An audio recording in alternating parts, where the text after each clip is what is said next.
Hey everyone, happy Friday. Today is Friday, September 4th. Pastor Scott here with today's Connect video. A couple things to be aware of. This coming Sunday in our worship service, we're having communion. We'll be observing communion. So if you're joining us on campus, be sure to pick up the elements as you find your way to your seats as you walk in. If you're staying home and joining us online, here's your friendly reminder just to get your elements ready. So when we do communion as part of the service, you're ready to go and you don't have to scramble to get them set. So be sure to get your communion elements ready to go. Fall is coming upon us here this month, and a few ministries are relaunching here in the next few weeks. The women's Bible study starts on September 15th, and there's two options for this. There's a morning option at 9:30 and an evening option at 6 p.m. There is a limit, though, 24 people, 24 women per session. So if you're interested, be sure to sign up, women. There was a link in the members and friends email that came out yesterday, or you can contact the church office.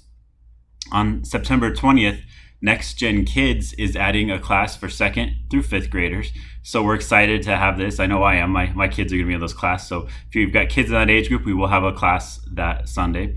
Awana is coming back and restarting on September 30th. They still have some need for some volunteers. So if you're able, we would love for you. It's a great ministry to have an impact on kids and just an impact on the next generation. So if you can, we ask that you contact the church office so they can connect you with the Awana people and get that going. Again, this year, we're going to be partnering with Donaldson Elementary School like we have in past years. And we're going to be doing a back-to-school supply drive here from September 6th through the 20th. There's some very specific items that they've requested, such as colored pencils, Play-Doh, markers. There was a specific list that went out on the members and friends email yesterday. If you're able to, we would love to bless them. So if you're able, you can check out more details in the members and friends email that went out yesterday. Pastor Steve, in his devotional on Tuesday of this week, talked about endurance and not just getting through COVID and enduring it, but using this time wisely. In fact, in Ephesians, Paul tells us, redeem the time because the days are evil. It's so easy to just sit back and just kind of put our head in the sand and just wait for COVID to pass on. But we're called to do more than that.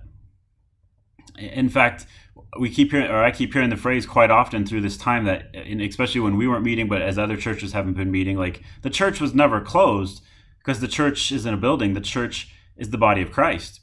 And in this time period, while between Christ's resurrection and when he comes again, the church has a mission. And there was actually a parable that Jesus told about this age that we find ourselves in between cross and when he comes back again. And then the Olivet Discourse is what it's called. He gives this a parable about how we're supposed to be using our talents and the gifts that he's given us for his glory during this time. Now, a parable was just a story that Jesus told that had a specific meaning. It wasn't just a story, but it was a story with a meaning. And this parable today is called the Parable of the Talents. It's found in Matthew, the book of Matthew, the Gospel of Matthew, chapter 25, verses 14 through 30. And in here, it's really talking about Jesus as he leaves. And Jesus starts off. He says, for just like a man to go on a journey, he called his servants and entrusted his possessions to them. To one he gave 5 talents, to another 2 talents, and to another 1 talent, depending on each one's ability. Then he went on a journey. And then immediately the man who received 5 talents put them to work and earned 5 more talents. So in this parable, Jesus is the man who goes on the journey, right? He's the one who leaves, and he gives everyone different talents, different abilities. Notice that in this parable, one man's given 5 talents, one's given 2 talents, and then one's given 1 talent. So these talents are varied depending on each person's ability. But the expectation is that people will use in the story, that these servants will use the talents and do something with them. They won't just sit on them. And so after a while, in verse 19, it tells us that the master came back, and he says, after a long time, the master of those servants came back and settled accounts with him. The man who had received 5 talents approached him, presented 5 more talents, and said, Master, you gave me 5 talents. See, I've earned 5 more. In verse 21, it tells us, his master said to him, well done, good and faithful servant. You were faithful over a few things. I will put you in charge of many things. Go share in your master's joy." So he took that the talent that was getting that he was given. A talent was a form of money, a pretty significant chunk of money in Bible times, and he went and he doubled it, which need that guy's stock market tips. But aside from the point, it wasn't just he sat there and was like, I don't know what to do with it. He got busy. He had these talents. He had these gifts that were given according to his ability, and he went and did something with it. He expanded. Now the metaphor here is this is the kingdom, and the people that he's talking about here are us, the believers, right now. And God, through the enabling of the Holy Spirit, has given each of us spiritual gifts. He's given us natural talents, and he expects us to use them. It's no surprise that we find ourselves here in 2020. To God, at least, there's no surprise that we're here in 2020. He put us here for a reason, for this time period, and he's given us gifts and talents to use to bring glory and honor to him. Notice in the parable, when the master comes back, the servant has to give an account. Now, it's never about his salvation or anything like that, but it's about what did he do with the resources that he was given.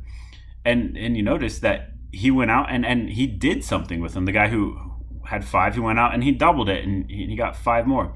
He went out and he did something with them. He used them for the glory of the master, or in this case, Christ.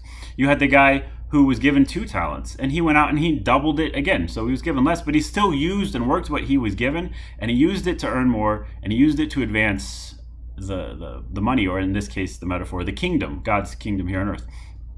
And then there's this next guy, the one who was given 1. So there, and like I said in this parable, there was the servant who's given 5, the servant who's given 2, and then the servant who's given 1 talent. And the servant who was given 1 talent wasted it. He went and he buried it. Not a sound investment strategy, taking money and going and burying it in the sand.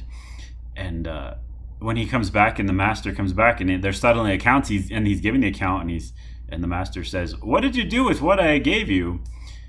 He goes, "I buried it. Here's your money back." So you didn't lose anything, but you didn't gain anything. And in verse 26, the master says, "You evil, lazy servant, if you knew that I reap where I haven't sown and you gather where I haven't scattered, then you should have deposited my money with the bankers, and you would have received my money back with interest when I returned." And so the master, or in this case Jesus, says, "Take the talent from him and give it to the one who has 10 talents. So it's not a surprise that we're here in 2020 to God. He actually put us here for a reason. And he's given every one of us as believers unique talents, spiritual gifts, and natural talents and abilities that we can use to further the kingdom, to further his kingdom, to bring him glory, and to just go out there and let people know, to talk to our circles. So the question is, what are you doing with the talents and gifts that God has put into your life? Are you the guy, or those 2 guys in the parable who had 5 and 2 talents, and you're going out and you're using them to expand the kingdom, to expand the influence of Christ in your circles? Or are you the guy who's buried it and you're just hoping to coast through life? Or are you the person who buried it and you're just hoping to coast and just kind of make it through, stay under the radar? Who are you? It's an interesting thought to ponder in the parable that is there. Church, we are truly blessed in many, many ways. And no matter who we are in this story, if we're the 5, the 2, or the 1 guy, we need to use them. So don't just coast through, but go out, find the people in your circles, ask how you can pray for them, invite them to church, ask how you can serve them this week. We're blessed, church. Let's be a blessing to those around us.